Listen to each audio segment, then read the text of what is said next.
नमस्कार। यहाँलाई इतिहास सम्बन्धी तथ्य जानकारी दिने यस हिस्ट्री इन नेपाली च्यानलमा स्वागत छ। नेपाल एकीकरणको अभियानकर्ता राजा पृथ्वी नारायण शाहले कीर्तिपुरको विजय पश्चात उपत्यकाका अन्य राज्यहरू गोर्खालीको आक्रमणको विरुद्ध एक भए। कान्तिपुर, ललितपुर तथा भक्तपुरले एक भई गोर्खाली विरुद्ध युद्ध लड्ने सहमति भएपछि पनि कान्तिपुरका राजा जयप्रकाश मल्ललाई आफू विजय हुने कुरामा त्यति विश्वस्त हुन सकिरहेका थिएनन्। यही कारण उनले भारतीय ईस्ट इन्डिया कम्पनीसँग सैनिक सहयोग माग्ने निश्चय गरे। राजा जयप्रकाश मल्लको यो योजनाको बारेमा थाहा भएपछि गोर्खाका राजा पृथ्वी नारायण शाहले अंग्रेज फौजसँग लड्ने विचार बनाए। युद्ध कलामा राम्रो ज्ञान र अनुभव भएका राजा पृथ्वी नारायण शाहले कति पनि नडराई अंग्रेज फौजसँग लड्न आफ्ना सैनिकहरूलाई आदेश दिए। युद्ध कौशलमा पारंगत गोर्खाली सेनाले अंग्रेजहरूलाई अन्ततः पराजित गरी छाडे। यो युद्ध नेपालको इतिहासमा सिन्धुलीगढी युद्धको नामले परिचित छ। आजको यो कार्यक्रममा यही युद्धको विषयमा चर्चा गर्नेछु। यो विशेष कार्यक्रमलाई यस च्यानलको शुभेच्छुक तथा नियमित दर्शक डीके गुरुङज्यू, दीपन ढुङ्गानाज्यू, लालमाया गुरुङज्यूको अनुरोधलाई स्वीकार गरी तयार गरिएको छ। विश्वास छ सदाझै यस कार्यक्रमलाई पनि उत्तिकै मन पराइदिनुहुनेछ।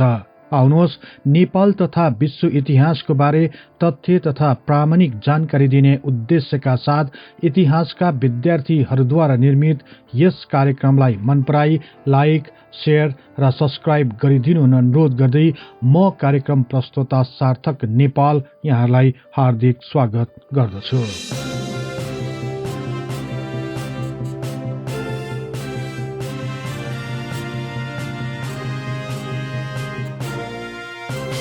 विक्रम सम्वत 1823 मा उपत्यकाको महत्वपूर्ण किल्ला कीर्तिपुर गोर्खालीको हातमा परेपछि कान्तिपुरका राजा जयप्रकाश मल्लले आफ्नो राज्यमाथि गम्भीर खतरा उत्पन्न भएको महसुस गरे। कीर्तिपुर पछि कान्तिपुर नै गोर्खालीको दोस्रो लक्ष्य थियो भन्ने बारेमा राजा जयप्रकाश मल्ललाई राम्ररी थाहा थियो। यही भएर उनी कान्तिपुरलाई गोर्खालीको आक्रमणबाट बचाउन कुनै पनि उपाय अपनाउन अग्रसर भए। सर्वप्रथम उनले भक्तपुर र ललितपुरका राजा मन्त्रीहरूलाई बोलाएर गोर्खाको विरुद्ध संगठित हुने योजनाको बारेमा विस्तारमा बताए। यसको लागि सबै राजाहरूले एक आपसको द्वेषलाई भुलेर सर्वप्रथम गोर्खालीको विरुद्ध लड्ने योजनामा एकमत भए। यसरी जयप्रकाश मल्लको अगुवाईमा भएको सो योजनामा सबैजना सहमत भए तापनि राजा जयप्रकाश मल्लले गोर्खालीमाथि विजय गर्न कुनै पनि सानो गल्ती गर्ने पक्षमा थिएनन्। यसै कारण भारतीय ब्रिटिस कम्पनीसँग राम्रो सम्बन्ध रहेका उपत्यकामा बसोबास गरिरहेका इसाईका पादरीहरूलाई पनि यसै विषयको छलफलमा निमन्त्रणा गरे। सो छलफलको क्रममा राजाले कान्तिपुर लगायत उपत्यकालाई गोर्खालीको आक्रमणबाट बचाउन केपुचिन पादरीहरूसँग विभिन्न उपायहरू प्रस्तुत गर्न अनुरोध गरे। राजाको अनुरोधलाई स्वीकार गर्दै इसाई धर्म प्रचारकहरूले राजा जयप्रकाश मल्ललाई अंग्रेज सरकारको सहायता लिएर गोर्खालीहरूलाई सजिलै धपाउन सकिने सल्लाह दिए। यिनै इसाई पादरीहरूको सल्लाह अनुसार गोर्खालीको विरुद्ध जयप्रकाश मल्लले कलकत्तामा गभर्नर विलियम बेरेल्सको नाममा एक औपचारिक पत्र लेखी बेतिया स्थित अंग्रेज वाणिज्य दूत मिस्टर गोल्डिङ मार्फत पठाउने योजना बनाए। गोर्खालीहरूको आर्थिक नाकाबन्दीको कारण व्यापारमा घाटा भएकाले मुसलमान व्यापारीहरू पनि गोर्खालीहरूसँग असन्तुष्ट बनेका थिए। उनीहरू पनि गोर्खालीको विरुद्ध लागि परे। विक्रम सम्वत 1823 साल फागुनको अन्ततिर जयप्रकाश मल्लले भक्तपुरको राजा रञ्जित मल्लसँग समेत अन्तिम छलफल गरी कश्मीरी मुसलमान उम्मदा र नागा बैरागी रामदास फकीरलाई इसाईको भेषमा प्रतिनिधि बनाई गोप्य तवरबाट सिन्धुलीगढीको बाटो हुँदै बेतिया पठाए। उनीहरूलाई गोर्खाली सैनिकहरूले चिन्ने सम्भावना भएकाले इसाईको भेष बदलेर बेतिया जाने व्यवस्था मिलाइएको थियो। यी प्रतिनिधिहरूले बेतियामा पुगी अंग्रेज वाणिज्य दूत समक्ष सैनिक सहयोगको पत्र बुझाउनुको साथै उपत्यकाको यथार्थ स्थितिको समेत अवगत गराए। कान्तिपुरका राजा जयप्रकाश मल्लले आफूले पठाएको पत्रमा गोर्खाली शक्ति प्रबल हुँदै आएको र कान्तिपुर राज्य बचाउन समस्या परेको कुरा जाहेर गर्दै यदि समयमै गोर्खा शक्तिको विस्तारलाई रोक्न नसकेमा यो शक्तिले कम्पनी सरकारको क्षेत्रमा समेत आक्रमण गर्न सक्ने बेहोरा जनाइएको थियो। जयप्रकाश मल्लको सो पत्र प्राप्त गर्ने बित्तिकै वाणिज्य दूत मिस्टर गोल्डिङले पटना स्थित हाकिम थोमस रम्बोललाई आफ्नो केही तर्कहरूसहित एक सिफारिस पत्र पठाए। मिस्टर गोल्डिङले रम्बोललाई लेखेको पत्रमा गोर्खा राज्यले विस्तार गर्दै हाम्रो नजिक आइपुगेकाले मल्ल राजाहरूलाई सहायता गर्नै पर्ने, यदि उपत्यकाका मल्ल राजाहरूलाई सहयोग गरेमा उनीहरू अंग्रेज प्रति कृतज्ञ रहने, यसबाट नेपालको बाटो हुँदै तिब्बत र चीनसँग सिधै व्यापार गर्न सकिने, अंग्रेजको गोर्खा विरुद्ध हुने युद्धको सम्पूर्ण खर्च मल्ल राजाहरूले बेहोर्ने, साथै युद्ध गरे बापतको पारिश्रमिक उपलब्ध गराउने र कम्पनी सरकारलाई मल्ल राजाहरूले तिब्बत चीनसँगको सम्बन्ध कायम गर्न सहयोग पुर्याउने भनी उल्लेख गरेका थिए। कान्तिपुरका राजा जयप्रकाश मल्लले अंग्रेज कम्पनी सरकारसँग गोर्खा विरुद्ध सैनिक सहयोग मागेको कुरा गोर्खाका राजा पृथ्वी नारायण शाहले थाहा पाए। यसरी जयप्रकाश मल्लका दूतहरू बेतिया पुगेर वाणिज्य दूत गोल्डिङसँग साठगाँठ गरेको थाहा पाएपछि पृथ्वी नारायण शाहले पटनाका अंग्रेज प्रमुख थोमस रम्बोललाई सिधै पत्र लेखे। सो पत्रमा राजा पृथ्वी नारायण शाहले यदि आफ्नो सुरक्षाको व्यवस्था भएमा आफू स्वयं पटना आएर कुरा गर्ने इच्छा व्यक्त गरे। सो पत्रलाई चाँडै थोमस रम्बोल कहाँ पुर्याउन केहर सिंह बस्नेतलाई तुरुन्तै पटनातर्फ दौडाए। यसरी बेतियाबाट गोल्डिङले पठाएको सिफारिस पत्र र गोर्खाका राजा पृथ्वी नारायण शाहले पठाएको पत्र र आफ्नो राय समेत उल्लेख गरी विक्रम सम्वत 1824 वैशाख 9 गतेका दिन थोमस रम्बोलले कलकत्ता स्थित जनरल गभर्नर बेरल्स कहाँ पठाए। सो पत्रहरू प्राप्त गरेपछि कलकत्ता स्थित सिलेक्ट कमिटीले वैशाख 21 गतेका दिन आदेश सहित पटनामा रहेका थोमस रम्बोललाई एक पत्र पठाए। सो पत्रमा आफूलाई गोर्खाली विरुद्धको युद्धमा विजय हुने विश्वास भए देशको भौगोलिक स्थिति र शत्रुको शक्तिलाई विचार गरी जयप्रकाश मल्ललाई मद्दत गर्न अगाडि बढ्नु भन्ने स्पष्ट आदेश उल्लेख गरिएको थियो। गभर्नर जनरल बेरल्सले पटनामा रहेका थोमस रम्बोललाई हाम्रा प्रिय मल्ल राजाहरूमाथि नाकाबन्दी हटाऊ र पुनः आक्रमण नगर्न र यदि आक्रमण गरेमा हामी तिमीलाई शत्रु घोषित गर्नेछौं भन्ने बेहोराको पत्र गोर्खालीलाई लेखेर पठाउन पनि आदेश दिए। उक्त आदेश अनुसार थोमस रम्बोलले पनि उपत्यकाको घेरा उठाउन पृथ्वी नारायण शाहलाई धम्कीपूर्ण पत्र पठाए। राजा पृथ्वी नारायण शाहले त्यस्तो धम्कीपूर्ण पत्र प्राप्त गरेपछि अब कुनै पनि हालतमा सम्झौता नगरिने र अंग्रेजसँग लड्नु नै अन्तिम विकल्प रहेको निष्कर्षमा पुगे। यसरी कम्पनी सरकारले उपत्यकाको घेरा उठाउनको लागि धम्कीपूर्ण पत्र पठाए तापनि पृथ्वी नारायण शाहबाट कुनै पनि कार्यहरू कार्यान्वयन नगरेको खबर कम्पनी सरकारलाई प्राप्त भएपछि इस्ट इन्डिया कम्पनीले आफ्ना फौजहरू पठाउने निर्णय गर्यो। केही समय अघि मात्रै भारतको कुचबिहारमाथि विजय हासिल गरी सफल बनेका कप्तान किनलकलाई गोर्खाली विरुद्ध सैनिक अभियान चलाउनको लागि पटना जाने आदेश दियो।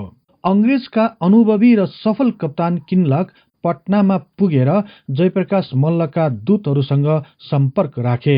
उनले ती दूतहरूसँग गोर्खाली तर्फको सैनिक संख्या, भौगोलिक स्थिति, बाटोको अवस्था, रसद पानी आदि विविध पक्षबारे खुलस्त पार्न अनुरोध गरे।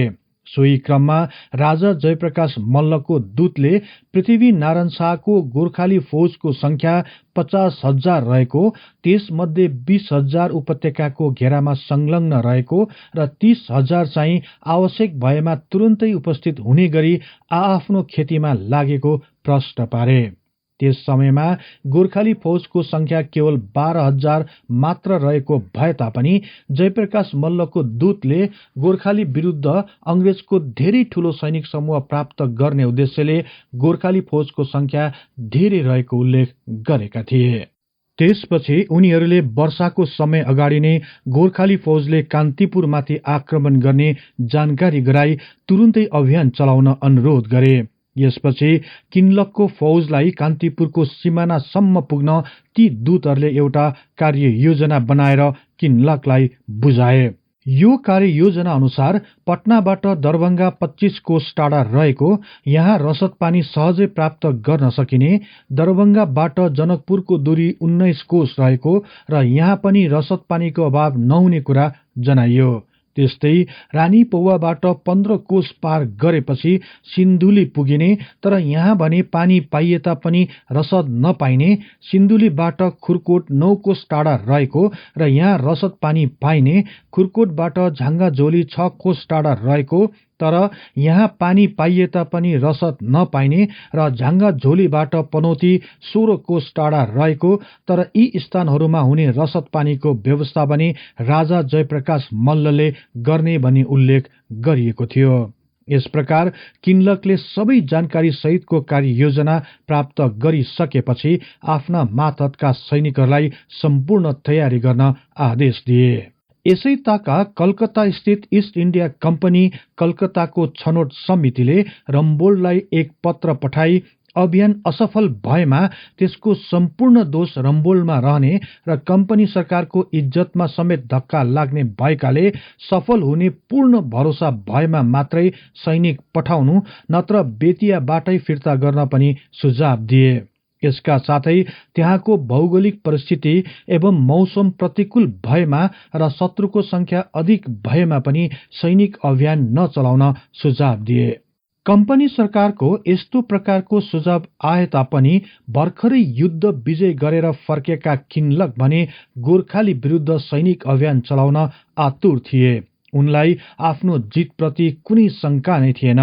यही भएर किनलकले पूर्ण विश्वासको साथ थोमस रम्बोललाई विश्वस्त गराए। त्यसपछि यो अभियान चलाउन किनलकले रम्बोलबाट स्वीकृति प्राप्त गरे। कप्तान किनलकले करिब 2400 संख्यामा रहेका सैनिकहरू तथा तोप लगायतका प्रशस्त हात हतियारहरू लिएर विक्रम सम्वत 1824 साउनको अन्त्यतिर पटनाबाट प्रस्थान गरे। कान्तिपुरसम्म पुग्न मार्गदर्शकको रूपमा रामदास बैरागी खटिए। कीर्तिपुरमा नै बसेका राजा पृथ्वी नारायण शाहले कप्तान किनलकको नेतृत्वमा आइरहेको फौज र उनीहरूले अपनाउने सम्भावित कार्ययोजनाको बारेमा आफ्ना मातहतका काजी तथा सरदारहरूसँग बृहत छलफल गरे। अन्ततः किनलकको सैनिक अभियानलाई नरोकेमा एकीकरणमा बाधा उत्पन्न हुने विचार गरी पृथ्वी नारायण शाहले आफ्नो मातहतका सैनिक अधिकृतहरूलाई युद्धको कार्ययोजना बनाउन लगाए र अंग्रेजहरू जनकपुरमा आउनु पूर्व नै सम्पूर्ण कार्यक्रमहरू सम्पन्न गरिसक्नुपर्ने निर्देशन दिए।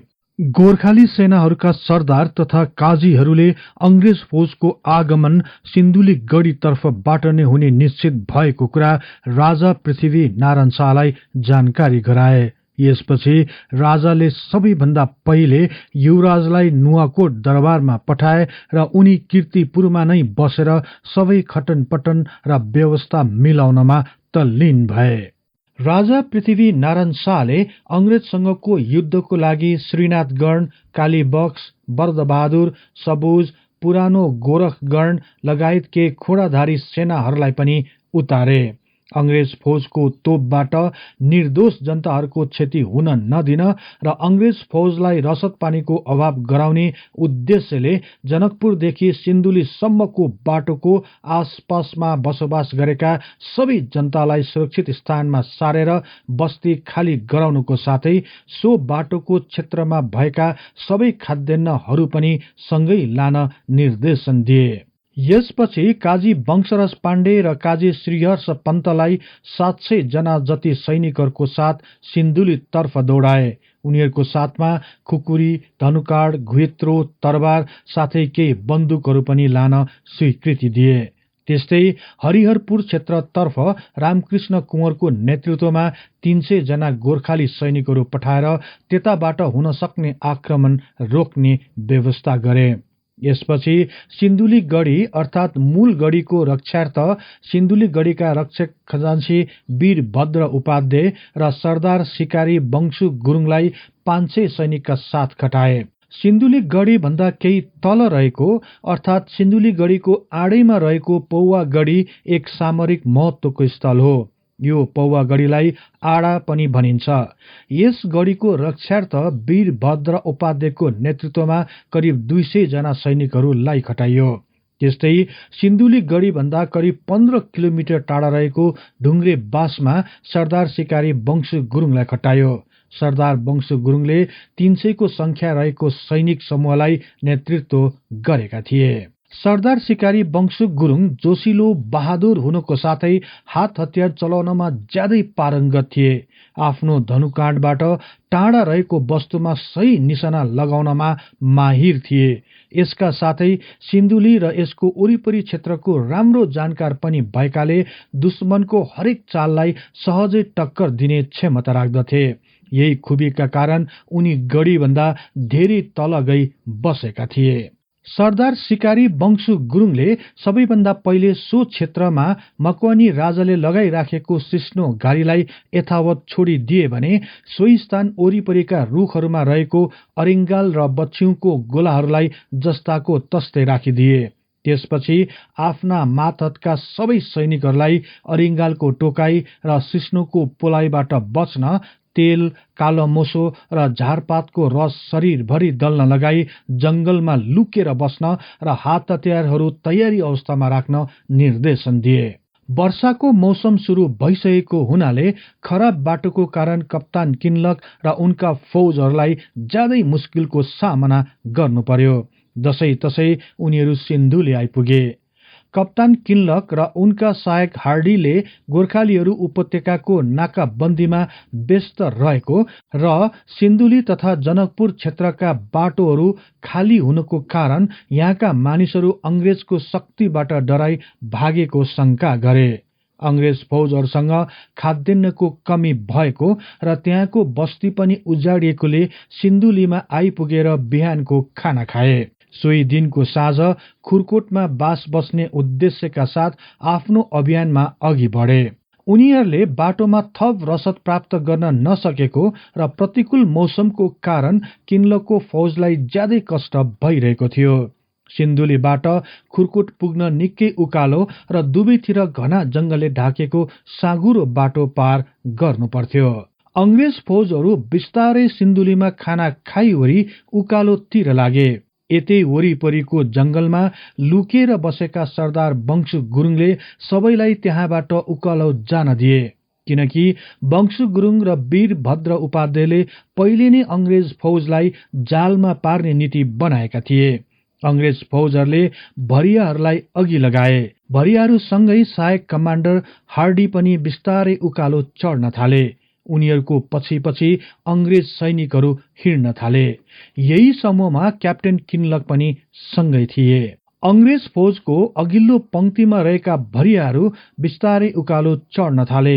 पौवा गढी नजिकै आएपछि सोही स्थानमा लुकेर बसेका वीरभद्र उपाध्यायले भरियाहरूलाई अघि बढ्न दिए।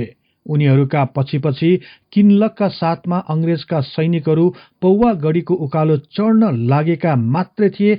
अचानक जंगलबाट वीरभद्रका सैनिकहरूले उनीहरूमाथि आक्रमण गरे। किन्लक सम्हालिन खोज्दा खोज्दै आफ्ना सैनिकहरूको भागाभाग भएपछि उनी पनि भागे। अगाडि रहेका भरियाहरू आफूले बोकेको सबै भारीहरू फाल्दै ज्यान बचाउन ओह्रालोतिर दौडिए। यही क्रममा किन्लकका सहायक हार्डी पनि ओह्रालोतिर लागे। वीरभद्रको समूहले हानेको तीर हार्डीको खुट्टामा झाकिन पुग्यो र उनी नराम्ररी घाइते भए। तैपनि उनी ज्यान बचाउन बेतासा दौडिए। पौवा गढी भन्दा केही तल पुगेपछि आफ्ना सैनिकहरूलाई नियन्त्रणमा लिँदै किन्लकले पछि नहट्न र पौवा गढीमाथि प्रत्याक्रमण गर्न आदेश दिए। उनीहरूले वीरभद्र उपाध्यायको नेतृत्वमा रहेको गोर्खाली सेनासँग भीषण युद्ध गरे। तर यही बेला सिन्धुली गढीबाट वंशराज पाण्डे र श्रीहर्ष पन्तको नेतृत्वमा थप सैनिकहरू तल पौवा गढीमा आइपुगे। यसपछि भने अंग्रेज फौजको केही लागेन। उनीहरूले बन्दुक पड्काउँदै पछि हट्न बाध्य भए। ठीक यसै बेला ढुङ्ग्रे बासबाट सरदार वंशु गुरुङको नेतृत्वमा गोर्खाली सेनाहरू पौवागढी तर्फ बिस्तारै अघि बढिरहेको थियो। अंग्रेज फौजहरू फर्किरहेको थाहा पाएपछि वरिपरिको जंगलमा सबै सैनिकहरूलाई लुक्न निर्देश दिए। बन्दुक पड्काउँदै फर्किरहेका अंग्रेज फौजलाई सरदार सिकारी वंशु गुरुङले पछाडिबाट तुरुन्त आक्रमण गर्न आफ्ना सैनिकहरूलाई आदेश दिए। सरदार वंशु गुरुङ स्वयं पनि अघि बढी अंग्रेज सैनिकहरूलाई आफ्नै खुकुरीले छप्काए। दुवैतिरको आक्रमणबाट अंग्रेज सैनिकहरूको भागाभाग भयो। यो समयमा पनि सरदार वंशु गुरुङले धनु काँड हानी धेरै जनाको ज्यान लिए। यसपछि सही निशाना लगाउन माहिर सरदार वंशु गुरुङले अरिङ्गाल र बछ्युका गोलाहरूमा लगातार धनुकाँड हान्न थाले। यसबाट विचलित भएका अरिङ्गाल र बच्छ्युहरू आफ्नो गोलाबाट बाहिर निस्की भागिरहेका अंग्रेज सैनिकहरूलाई टोक्न थालेपछि उनीहरू आफ्नो हात हतियार त्यही फ्याँकेर भाग्न बाध्य भए। जताततै भागेका अंग्रेज सेनाहरू मध्ये कतिपय सिस्नो झाडीतिर भाग्दा नराम्ररी घाइते हुन थाले। यसपछि सिन्धुली गढी, पौवा गढी र ढुङ्ग्रे बासबाट आएका गोर्खाली सेनाले अंग्रेज फौजमाथि भीषण आक्रमण गरे। यसरी अंग्रेज फौजहरू सिन्धुली गढीको उकालो चढ्नुको सट्टा ओह्रालोतिर झर्दै गए। धेरै अंग्रेज फौजहरूले आफ्नो हात हतियारहरू फ्याँक्दै अघि बढ्दा गोर्खाली सेनाहरूले सो हतियारहरू संकलन गर्दै अघि बढे। यसरी गोर्खाली सैनिकहरूको आक्रमण अर्कोतर्फ अरिङ्गाल, बच्छ्युको टोकाई र सिस्नोको पोलाइले धेरै अंग्रेज सैनिकहरूको हताहत हुनुको साथै धेरै घाइते भए। हार खाई भागेका किन्लकले आफ्ना बाँकी रहेका सैनिकहरूलाई बटुली हरिहरपुर गढी तर्फबाट पस्ने प्रयास गरे। तर त्यहाँ पनि रामकृष्ण कुँवरको नेतृत्वमा गोर्खाली फौजको आक्रमणको कारण पछि हट्न बाध्य भए। यसपछि आफ्ना 1700 जति सैनिकहरू गुमाई करिब 800 जना जति सैनिकहरू लिएर कप्तान किन्लक जनकपुर तर्फ लागे। गोर्खाली सेनाहरूले प्राप्त गरेको बन्दुकहरूको भरमा उनीहरूले कप्तान किन्लकलाई पछ्याउँदै जाँदा सर्लाही महोत्तरी क्षेत्र पनि आफ्नो कब्जामा पार्न सफल भए। यसपछि कप्तान किन्लक जनकपुरबाट पनि पश्चिम तर्फ गई बारा, पर्सा तथा रौतहटमा गई बस्न थाले। यहीबाट कप्तान किन्लकले गोर्खाली विरुद्ध पुनः आक्रमण गर्न एक माग पत्र लेखी थोमस रम्बोल्डलाई पठाए। किन्लकको मागलाई स्वीकार गर्दै रम्बोल्डले सो मागपत्र कलकत्ताको विषय समिति समक्ष सिफारिस गरी पठाए। तर सो समयमा मैसूरका सुल्तान हैदर अलीले मद्रासको अंग्रेज अधीनस्थ क्षेत्रमा आक्रमण गरेका हुनाले किन्लकलाई थप सैन्य पठाउन नसकिने जानकारी सहित बेहोराको जवाफ पठाए। यस प्रकार अंग्रेज फौज कान्तिपुरका राजा जयप्रकाश मल्ललाई सहयोग गर्न असमर्थ भयो। त्यसपछि कप्तान किन्लक आफ्नो सानो संख्याको सेनालाई लिई बारा, पर्सा र रौतहटमा नै गई बस्न थाले। यस युद्धमा अंग्रेजका तर्फबाट 1700 जना सैनिकहरू हताहत भए भने 450 जना जति गोर्खाली सेनाले पनि वीर गति प्राप्त गरे। तर यस युद्धमा गोर्खाली सेनाले करिब 500 को संख्यामा हात हतियारहरू प्राप्त गर्न सफल भए। यस प्रकार गोर्खाली र अंग्रेज बीचको पहिलो भीषण युद्धमा नै अंग्रेजहरूको नराम्ररी हार हुन गयो। यसपछि विक्रम सम्वत 1825 असोज 14 गतेका दिन गोर्खालीहरूले कान्तिपुरमाथि आक्रमण गरी सजिलै कान्तिपुरलाई कब्जा गरे। कान्तिपुरलाई कब्जा गरेपछि गोर्खालीहरूले पनि अंग्रेजहरूलाई नेपाल भित्र आउन कडा प्रतिबन्ध लगाउन थाले। वीर र कुशल योद्धाहरूको कारण हात हतियारहरूले सम्पन्न हुँदा हुँदै पनि अंग्रेज फौजको नराम्ररी हार हुन गयो। भारतका केही क्षेत्रहरूमाथि आक्रमण गरी विजय हुन सफल भएका कप्तान किन्लकको अभिमान भने यो युद्धमा नराम्ररी खस्न गयो। अन्ततः मौसम, रसद पानी र बाटोघाटोको असुविधालाई दोष दिँदै क्याप्टेन किनलकले गोर्खालीसँग हार भएको स्वीकार गरे। कतिपय इतिहासकारहरूका अनुसार गोर्खालीसँगको यो युद्ध नै अंग्रेज फौजको लागि दक्षिण एसियामा भएको सबैभन्दा पहिलो र ठूलो क्षति सहितको लज्जास्पद हार हुन गयो।